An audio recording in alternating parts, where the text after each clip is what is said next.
Welcome back to Mac Talk Sports, and it's J3 of UEFA Euro 2024. So let's get right into it. Six teams, 3 games, all of them playing for the first time in this tournament, and we all know how important the first games of this tournament are. They set up the momentum for the teams, how they are going to do it in the tournament.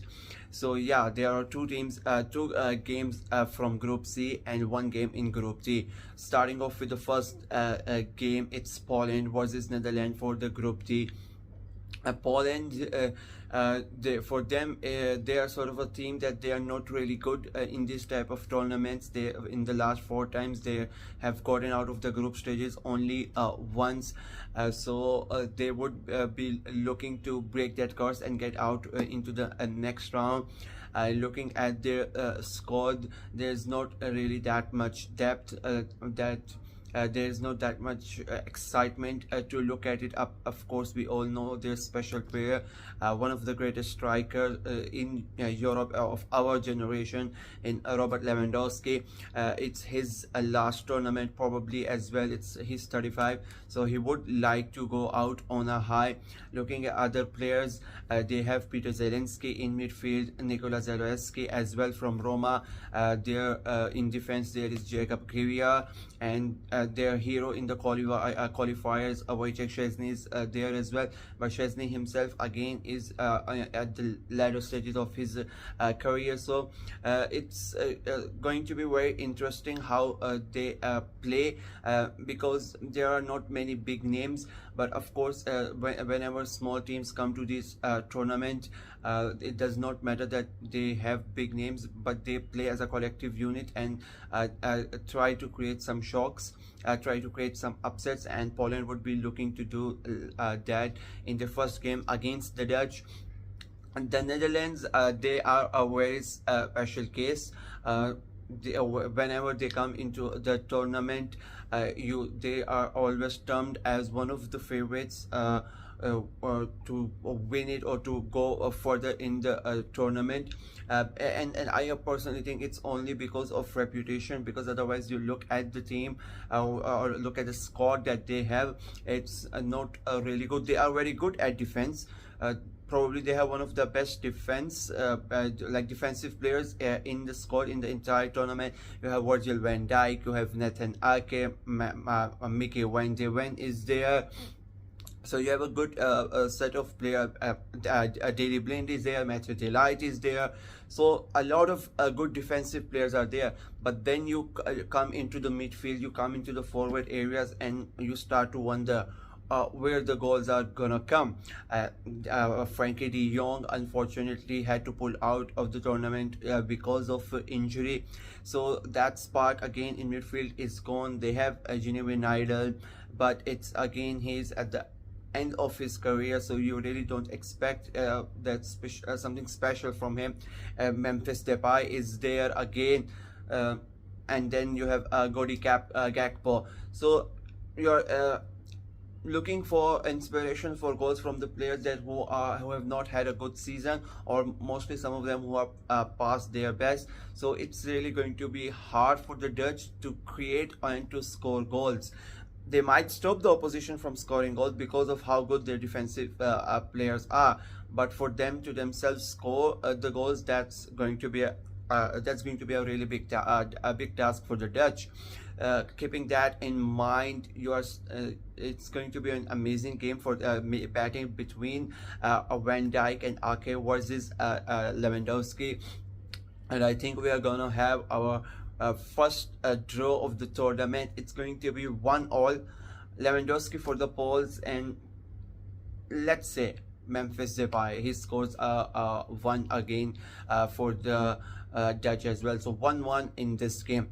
Moving on to the another games, Group C, both of them now starting off with Slovenia versus Denmark. Now Slovenia are coming into a tournament after 14 years. It's a long gap, and they are one of the underdogs of the tournaments. And this in this group as well, they are the underdogs. So it's going to be really hard for them. They have one of the best goalkeepers in the world in John Oblak with them, and they have a very exciting striker from RB Leipzig in Martin Cisco.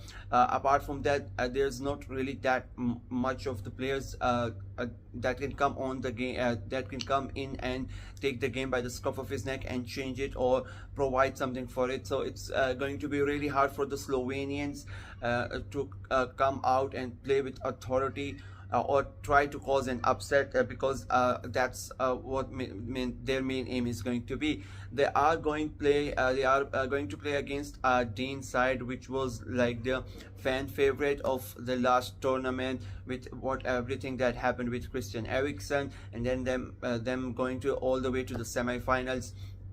Will they be able to replicate the same thing this time around? We will wait and see. The core of that team is now, you can say, coming to the end of their careers. There's a lot of experience there. There is a lot of experience there, but I just don't think it's gonna click this time. I don't think it's gonna happen for them. You have players like Kasper Schmeichel, Simon Kehrer. Then you go into the midfield. You have Pierre-Emile Højbjerg, Christian Eriksen, as I said as well. But they have probably one of the contenders for the Golden Boot this year in Rasmus Højlund.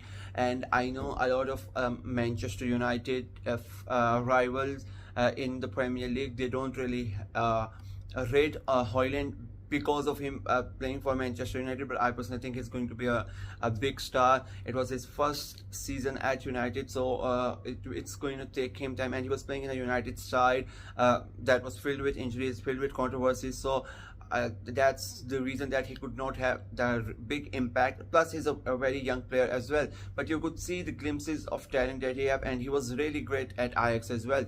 So I think he's going to be a star of the tournament. If the Danes are to go through to the latter stages of the tournament, Højlund has to score and he has to perform for this game, and I think he will be be very crucial for this game. I think the Danes are gonna win it 2-0, and Højlund scoring both of the goals. So that's my prediction, 2-0 to the Denmark. Last game, it's Serbia versus England. It's coming home, or is it not? We will see what happens. The Englands are the clear favorite of the group. They are one of the favorites to win the entire tournament. So for them to start a very good is going to be very crucial, and the Serbs would love to destroy this party. The Serbian squad, when you look at it, there are not really any star defenders or a goalkeeper that comes into mind, but in the midfield and in the forward line, that's where they can hurt. They have Dusan Tadic. It's probably going to be his last tournament. Ivan Ilic is there, but the main threat for the Serbs are going to be in the striker department. They have Dusan Vlahovic from Juventus. Then they have Luka Jovic, and of course Alexander Mitrovic. The Premier League fans would know about him. So they have got a really good attackers that can hurt the English players, and maybe if the Serbs get the first goal, and then they can sit back and make England suffer, put them under pressure, because we know how the English are. If they concede first, then they are going to be under a lot of pressure, and the Serbians can take advantage out of it. Talking about England, they are filled with superstars from the goalkeeping department up until the strikers.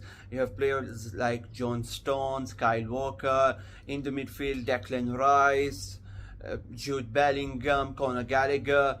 Come forward, Bukayo Saka, Phil Foden, Cole Palmer, and of course Harry Kane is there. So it's a really good England side.